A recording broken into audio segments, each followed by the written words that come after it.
소방공무원 수험생 여러분 안녕하십니까? 오소방 채널에서 소방공무원 강의를 진행하는 이종호라고 합니다. 자, 이번 시간에 똑같이 피난구조 설비 그리고 마지막에 소화활동 설비까지 한번 정리를 해보도록 하겠습니다.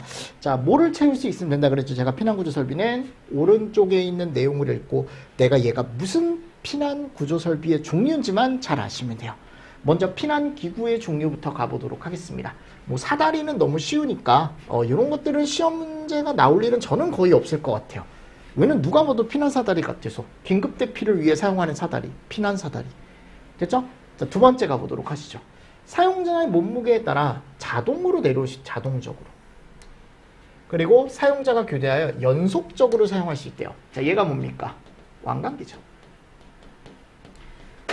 자, 비교해서 사용자의 몸무게에 따라 자동적으로 내려올 수 있는 기구 중에 이번에는 연속적으로 사용할 수 없는 걸 얘기한답니다.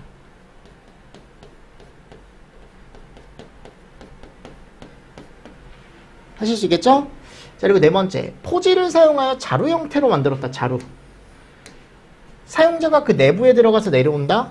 그러면서 대피를 한다. 자, 여기 자루를 타고 내려간다라고 되어 있습니다. 이름이 뭐예요? 구조대죠. 다섯 번째, 화재 발생 시 사람이 건축물 내부에서 외부로 긴급히 뛰어내릴 때 충격을 흡수하여 안전하게 지상에 도달할 수 있도록 포지에 공기를 주입을 해놨답니다. 이 이름이 뭡니까? 공기안전 매트.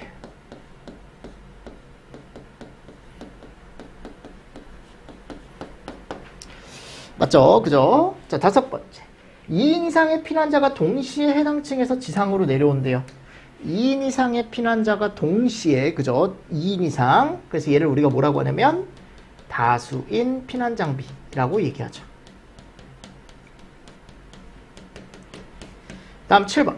사용자의 몸무게에 의하여 자동으로 하강하고 내려서면 스스로 상승하여 연속적으로 사용할 수 있는 거. 이름 뭡니까? 승강식 피난기.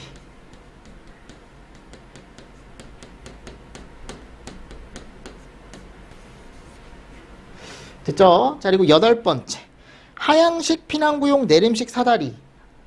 하향식 피난구 해치에 경납하여 보관하고 사용 시에는 사다리 등이 소방대 속물과 접촉하지 않게 내림식 사다리를 얘기한다. 네, 읽어보시면 되고요.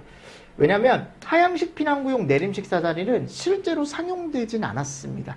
그러니까 있긴 한데 사용을 잘 안 해요. 아셨죠? 자, 그리고 두 번째, 인명구조기구가 있습니다. 자, 이거 방열복, 방화복, 인공소생기, 공기호흡기 4개 얘기하는 거죠. 그럼 복사열에 가까이 접근해 소방활동을 수행할 수 있도록 하는 내열 피복이라고 되어 있습니다. 자, 얘 이름이 뭐예요? 방열복이죠. 두 번째, 소화활동 시에 화재로 인하여 발생하는 각종 유독 가스 중에서 일정 시간 사용할 수 있도록 제조된 압축 공기식 개인 호흡 장비. 이름 뭡니까? 공기호흡기. 맞죠? 다음, 호흡부전 상태인 사람에게 인공호흡을 시켜 환자를 보호하거나 구급하는 기구. 자, 얘 이름 뭐예요? 인공소생기. 네 번째, 화재 진압 등의 소방활동을 수행할 수 있도록 한 피복을 얘기한다. 자, 얘 이름 뭡니까? 방화복. 됐습니다. 오케이. 넘어갑시다. 됐죠? 자, 네 가지. 자, 다음 유도등 나와 있습니다. 네. 화재 시에 피난을 유도하기 위한 등으로서 정상 상태에서는 상용전원에 따라 켜지고 220V.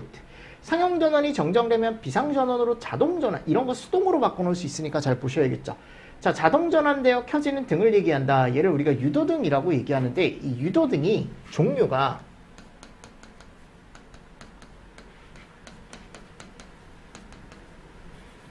유도선, 그리고 이런 애들이 있다 그랬죠, 그죠?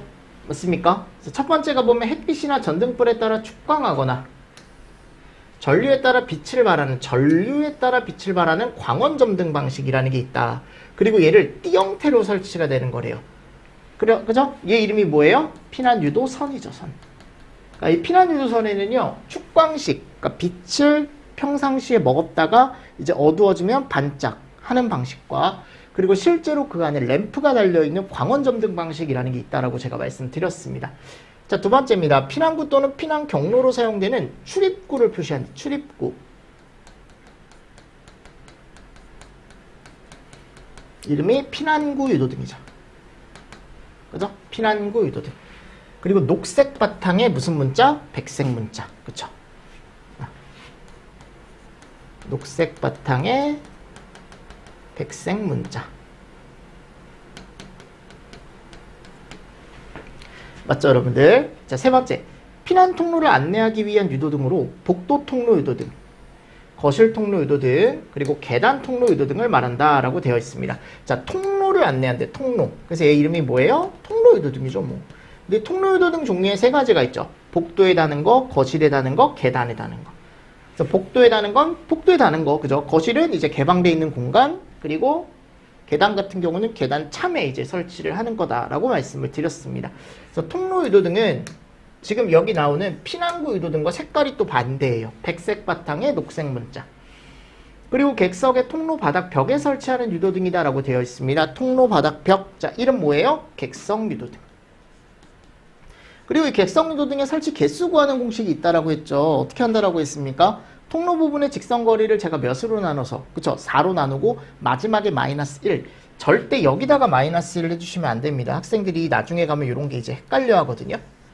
통로 부분, 직선 부분에다가 1을 더 빼주는 게 아니고 나온 개수의 전체에서 마이너스 1을 해주는 거예요. 그래서 이런 것도 잘 보시고 표지 있고, 그리고 입체형 유도등이라는 게 있답니다. 유도등 표시면이 2면 이상이고 어디서나 이제 볼 수 있게. 앞에서도 보이고 유도등이 저 뒷면에서도 보이고, 그죠? 그냥 이면으로 돼 있다라고 생각하시면 됩니다. 보통 천장에 다는 유도등이 그런 게 진짜 많아요.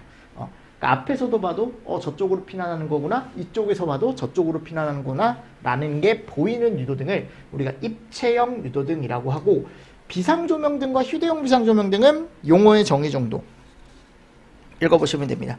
그러니까 비상조명등은 정전 시에 이제 자동으로 들어오는 등이고, 휴대용 비상조명등은 이제 피난을 하는 사람이 직접 뭐를 하고 이제 들고 갈 수 있는 등을 얘기하죠. 그죠? 그래서 휴대용 비상조명등이라는 게 또 있었죠. 예전에 배웠을 때 잘 정리를 해주시면서 넘어가 주시면 좋다. 자, 됐습니다. 자, 이제 다음 보겠습니다. 마지막 소활동 설비. 소활동 설비는 저희 쪽에서 이제 최근에는 시설론 쪽에서는 시험제가 거의 안 나왔죠. 그죠? 근데 이제 소활동 설비에 처음 나오는 게 재현 설비라는 애가 나와요. 그죠? 근데 이 재현 설비가 거실 재현이라는 게 있고, 그리고 특별 피난 계단의 부속실 재현이라는 게 있다 그랬죠. 그래서 먼저 거실 재현 쪽에 가보면 자연적으로 재현하는 방식이 있고 기계적으로 재현하는 방식이 있다라고 했습니다. 그죠? 그래서 자연 재현 방식은 뭐가 없는 거냐면 얘가 없는 거예요. 네, 송풍기가 없는 거고, 얘는 얘를 달아놓는 거죠. 그죠? 송풍기를 달아놓는 거죠.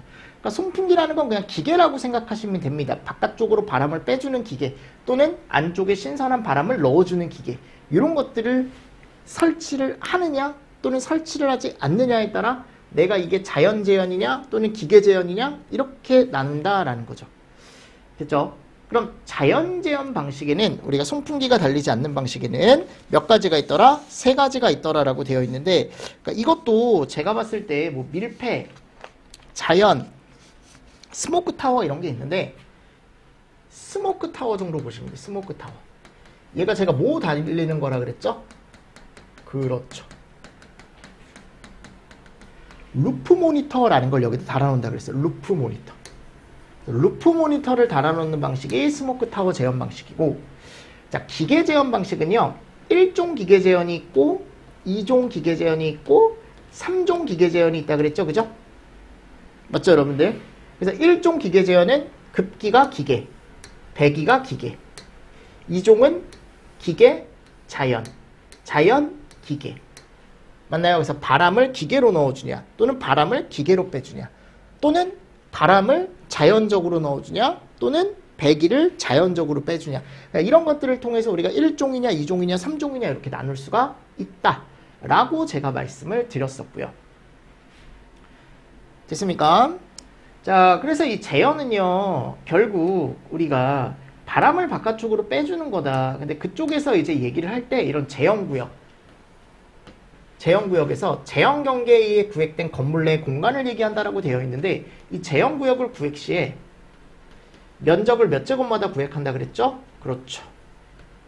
1000제곱마다 제가 구획한다라고 말씀을 드렸고, 길이 기준으로는 50m. 뭐 직경이라던가 또는 이제 보행거리까지 우리가 구획을 해준다. 60m입니다. 60m. 아셨죠? 그래서 면적 기준과 뭐가 정해져 있더라? 길이 기준이 정해져 있더라. 1000에 60이다. 왜냐면 이게 예전에 한 번 정도 시험 문제가 나온 적이 있습니다. 요게. 관연도 기출문제 가보면. 근데 설치 기준이기 때문에 다시 나오기는 조금 어려울 것 같고요. 그리고 예상 제한 구역은 뭐 연기를 빼고자 하는 구역을 얘기한다. 제한 경계 폭, 수직거리. 그래서 제가 예전에 이렇게 그림 그려드리면서 얘가 폭이고 요 제한 경계로부터 요 바닥까지 여기를 수직거리. 그리고 둘 이상의 제한 구역을 공동 예상 제한 구역이라고 하고, 그죠? 그리고 유입 풍도는 공기가 들어오는 배관, 풍도. 공기가 나가는 풍도는 배출 풍도. 이렇게 되어 있습니다. 그래서 유입 풍도냐, 배출 풍도냐, 이런 거. 자, 그리고 세 번째. 특피 쪽의 부속실 제한 설비의 제한 구역 선정. 자, 이거는 거실 제한이 아니고 특피죠. 그래서 계단실과 부속실을 동시에 한다거나, 또는 이제 부속실만 단독, 또는 계단실, 비상용 승강기, 승강장. 제가 요 정도 알고 계셔라라고 예전에 정규반 시간에도 말씀을 드렸어요. 됐죠? 일단 간단하게 정리를 하는 거니까 요 정도 보시면 되고요. 자, 그리고 이제 연송 나와 있습니다. 연송.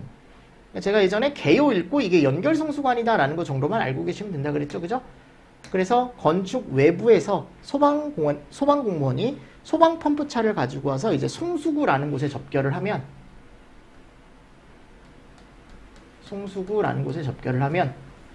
안에 있는 어디에다가 방수구 쪽에 물을 공급을 해줄 수 있는 거라 그랬죠. 그죠?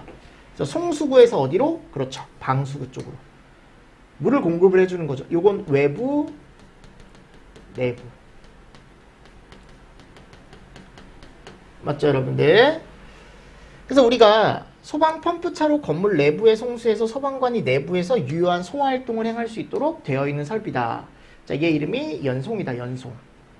자, 주요 구성 요소에는 송수구, 방수구, 그리고 물 지나가는 배관이 있을 거고요. 자, 중요한 게 이런 것들이 있습니다. 자동 배수 밸브나, 또는 여기 이제 체크 밸브라는 게 체크 밸브. 그죠? 그래서 물이 안쪽으로만 들어가게 해줘야 되고, 그리고 바깥쪽에 설치가 됐을 때는 그 안에 물이 고여 있으면 겨울철에 얼 수 있다 그랬죠. 또는 이제 물때가 낄 수 있으니까 바로바로 빼줘야 된다. 그래서 자동 배수를 위해 자동 배수 밸브라는 게 들어가 줘야 된다라는 것도 같이 보시면 좋다. 그리고 안쪽으로 물을 넣어주는 체크 밸브, 개폐 밸브는 뭐 열고 닫는 밸브니까요. 자, 연결 송수관과 연결 살수 같이 보시면 좋다. 연결 송수관은 건물 외부에서 건물 내부로 물을 넣어주는 거라면 얘는 지상에서 지하로 물을 넣어주는 설비다. 그리고 얘는 끝이 뭐다? 헤드다, 헤드.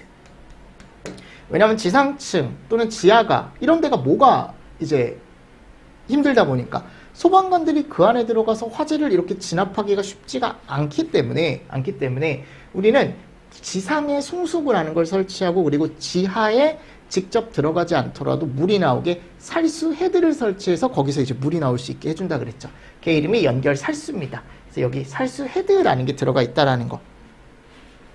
맞죠, 여러분들?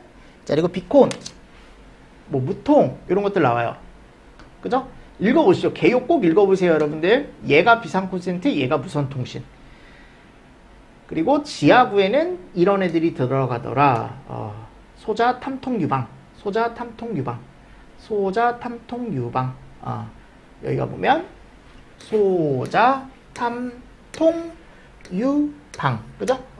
제가 얘를 가지고 우리가 또 뭘 가지고 올 수 있냐면, 나중에 가보면 그 소방시설법에 갔을 때 특례 쪽에 강화된 기준을 적용해야 하는 법에 가보면 지하구에 설치하는 건 다 강화된 법으로 적용을 해줘야 된다라고 해서 소자 탐통 유방 알고 계셔라 라고 예전에도 말씀을 드렸어요. 그죠? 그래서 법을 강화된 법으로 다 바꿔줘야 되는 곳이다.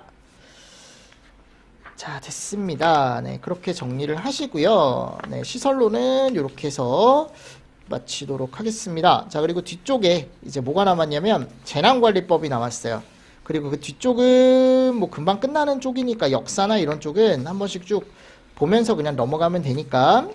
자, 재난관리법 내용을 한번 볼 건데, 재난관리법이 한 한두 문제 정도 나온다 그랬죠? 두 문제. 평균 두 문제 정도라고 생각하시면 될 것 같아요. 자, 여기는 어쩔 수 없습니다. 여러분들 최소치 우리가 알고 있는 지금까지 나왔던 내용들은 다 정리를 해 가셔야 된다. 그게 지금 여기 나와 있는 내용이에요. 요 프린트에 나와 있는 내용이니까 요 프린트에 나와 있는 내용 정도는 여러분들이 가로 꼭 채워보시고 아 이런 내용이 있었지. 내가 외우라는 거 여러분들이 꼭 정리를 해 주시고요.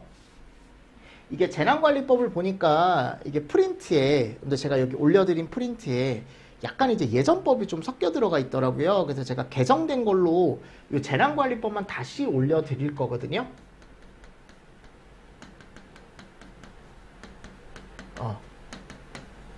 아셨죠? 그래서 제가 거기 영상, 이 재난관리법 올라가는 영상 밑에다가 그 링크 하나 넣어 놓을게요. 그럼 그쪽 가셔서 그 재난관리법만 다시 뽑아서 보세요. 아셨죠? 재난관리법만 다시 뽑아서 보시고 그걸로 공부해 주시면 됩니다. 자, 그러면 같이 한번 보도록 하겠습니다. 일단 챕터 7의 재난관리법을 보는데 거기 1번에 갔을 때 재난관리 이론 나와요. 이론이죠. 이론. 근데 크게 바뀐 건 아니고요. 단어나 이런 것들이 조금 바뀐 게 있어서 그것만 조금 수정을 했으니까 아니면 보시면서 그냥 내가 가지고 있는 게 있으면 고치시면 됩니다. 틀린 부분이 있으면. 자, 그럼 이론부터 한번 보겠습니다. 자, 여기 학자가 먼저 나온다 그랬죠. 두 사람 나와요. 존스라는 사람과 아네스라는 사람 나온다. 자, 존스는 재난을 세 가지로 분류했습니다. 자연, 준자연, 인적 재난. 그죠? 자, 자연 재난의 종류에는 지구 물리학적 재난이 있어요. 근데 지질학적 재난과 지형학적 재난과 기상학적 재난이 있죠. 그쵸? 근데 원래는 자연 재난이 지구 물리학적 재난이 말고 다른 것들로 뭐가 있냐면 이제 생물학적 재난이라는 게 있다 그랬죠. 맞죠? 여러분들 기억하시죠? 그래서 각각에 대한 것들을 구분을 좀 지을 수 있어야 돼요. 그래서 지질학적 재난의 종류에 뭐가 있다? 지진, 화산, 쓰나미가 있고, 그죠? 지형학적 재난에는 산사태와 염수토양, 기상학적 재난에는 안개, 눈, 해일, 번개, 토네이도 등등등등. 생물학적에는 세균과 유독 있다 그랬죠, 그죠? 그리고 준자연 나와 있고 인적 재난 나와 있습니다. 최근까지도 이 존스에 대한 재난 분류와 아네스에 대한 재난 분류는 가끔 한 번씩 출제가 되니까 꼭 보셔라라고 말씀을 드렸죠. 자, 아네스는 조금 더 간단하게 분류를 했습니다. 그냥 자연 아니면 인적. 아까처럼 뭐 준자연이 있지도 않고요. 딱 자연과 인적으로. 그리고 자연도 딱 두 개밖에 없죠. 기후성과 지진성 재난밖에 없습니다. 그래서 여기가 이제 태풍, 바람으로 인한 거, 그리고 물로 인한 거, 그리고 눈으로 인한 거. 맞습니까? 이런 것들이 나와 있고요. 자, 지진성 재난에는 뭐 지진이라던가 화산이라던가 쓰나미라던가 이런 것들이 들어가 있습니다. 해일. 해일이라고 표현되어 있죠. 해일로 보셔야 돼요. 해일. 그리고 인적 재난에는 사고적 재난. 내가 이제 사고가 났을 때 뭐 교통사고, 산업사고, 폭발, 화재 이런 것들 나와 있고, 자, 계획적 재난에는 이제 내가 계획을 가지고 뭐 폭동, 테러 이런 것들이 들어간다 그랬죠. 그렇죠? 그리고 뭐 전쟁 이런 것들. 아네스의 재난 분류가 훨씬 더 간단합니다. 분류는. 근데 우리가 이제 이거 말고도 학자들이 여러 명이 있는데 그 학자들 건 다 보실 필요 없고요. 아네스랑 이 두 사람 정도 보시고, 요즘은 여기가 제일 중요하다 그랬죠. 재난법상의 분류가 제일 중요하다라는 거 다시 한번 보시면서 넘어가 주시고, 우리가 재난관리라고 하면은 단계가 4가지가 있다. 예방, 대비, 대응, 복구. 그래서 예방과 대비는 재난이 일어나기 전이라고 해서 내가 어떤 활동을 해야 되는지 예전에 많이 나왔다 그랬죠. 이론 쪽에서. 요즘 이제 법에서 이 대응, 복구, 예방, 대비 단계가 나오다 보니까 지금은 그냥 보시면 됩니다. 근데 예전 문제를 풀기 위해서 한 번씩은 꼭 읽어보셔야 돼요. 재난이 발생된 후에는 이런 활동들을 한다라고 되어 있었고. 자, 그리고 이제 하인리라는 사람이 1대 29대 300이라는 법칙을 얘기를 했는데, 이거는 이제 하나의 큰 사고가 일어나기 전까지 300개의 어떻게 보면 조그만 사고가 있다라는 거죠. 그러니까 300개의 조그만 사고를 내가 그냥 눈을 감고 넘어가게 되면 그게 조금 더 커져서 29개로 오고, 그 29개를 또 내가 그냥 예방하지 않고 넘어가게 된다면 하나의 정말 큰 재난으로 나한테 확 하고 다가온다라는 거거든요. 그래서 그래서 1대 29대 300이란 말이 나오면 요건 하인리 법칙이다라는 거 알고 계시면 되고, 거기에 이제 도미노 이론이라는 게 있어요. 요 5단계 순서는 꼭 암기하셔라. 요거 요번에도 이제 시험 문제가 나왔습니다. 사회적 환경이나 유전적 요인이 있고, 그러니까 태어날 때부터 뭔가 이제 결함이 조금씩 있는 거죠. 그럼 이게 이제 개인적인 결함으로 오고, 이 개인적인 결함으로 통해서 그 사람이 불완전한 행동을 하게 되고, 이 불완전한 행동은 우리가 사고와 뭘로 이어진다? 마지막에 갔을 때 상해까지 이어진다. 사고와 상해.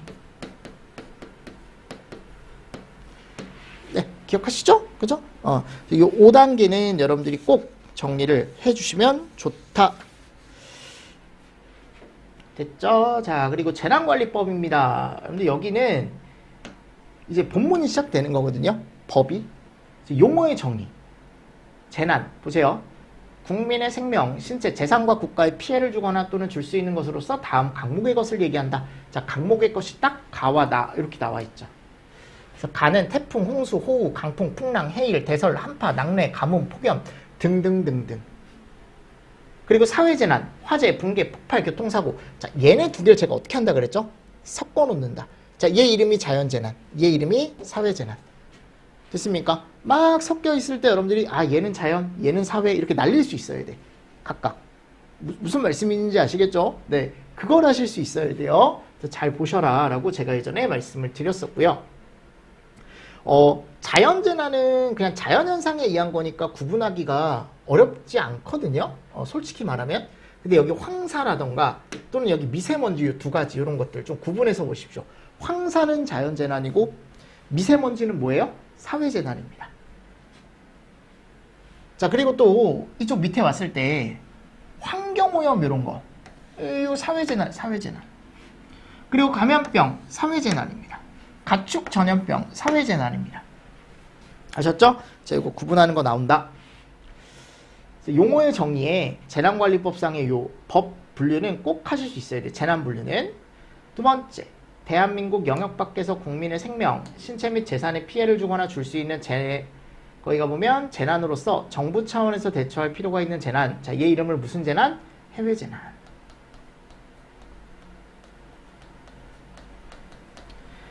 그리고 재난관리를 하는 단계 4단계, 활동 4단계 뭐라고 합니까? 예방, 대비, 대응, 복구. 그렇죠.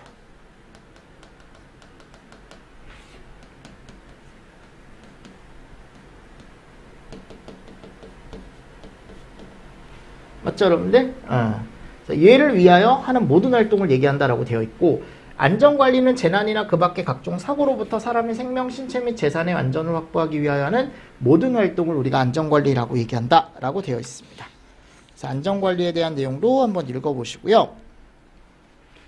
4의2 안전기준.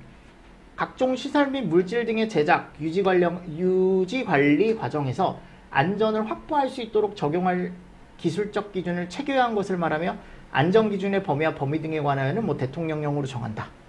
읽어보시고, 자, 이런 재난관리 업무를 하는 기관, 자, 얘를 우리가 뭐라고 한다? 재난관리 책임기관이라고 얘기하고, 재난이 실제 일어났을 때 그 유형별로 예방 대비 대응 복구의 업무를 주관하여 수행할 수 있도록 대통령령으로 정하는 관계 중앙행정기관의 장.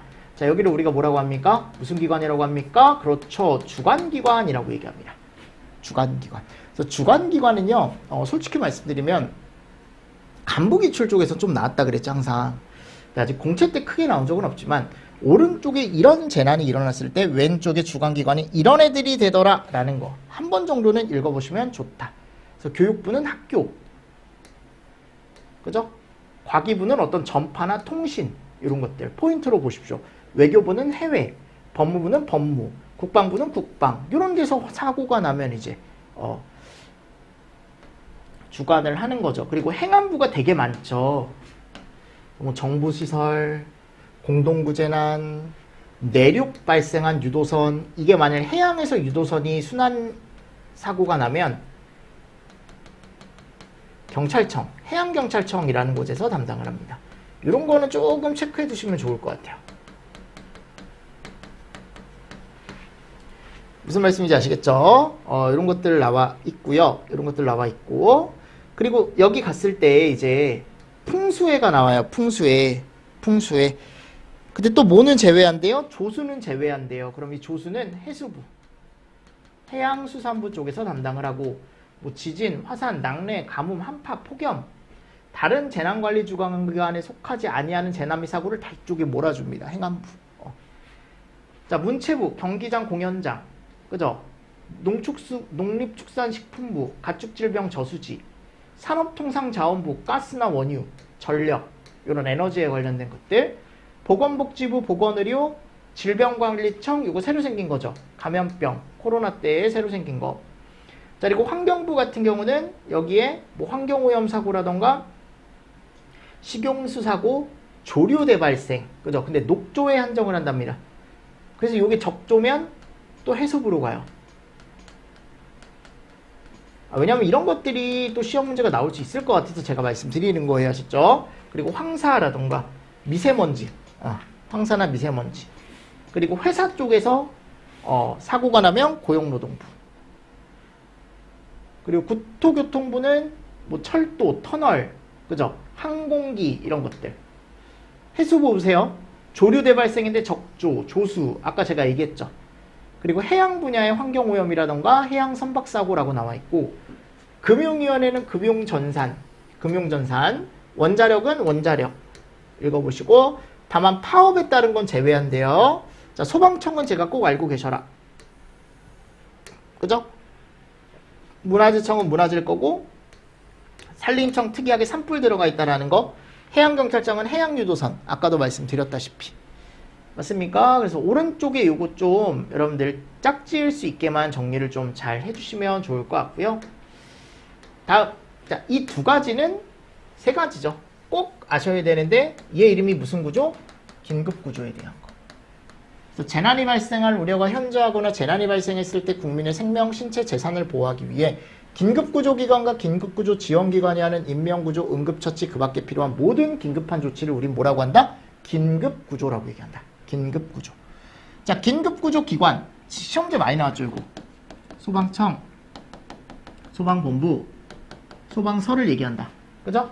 자, 해양에서 재난이 발생했을 때는 해양경찰청, 지방해양경찰청, 해양경찰서, 청청서, 여기 뭐 없습니까? 본부 없습니다. 무슨 말씀인지 아시겠죠? 그리고 지방해양경찰서 없어요. 지방서는 없습니다. 이런 것도 같이 보시면 좋죠. 됐죠? 그리고 여긴 뭐예요?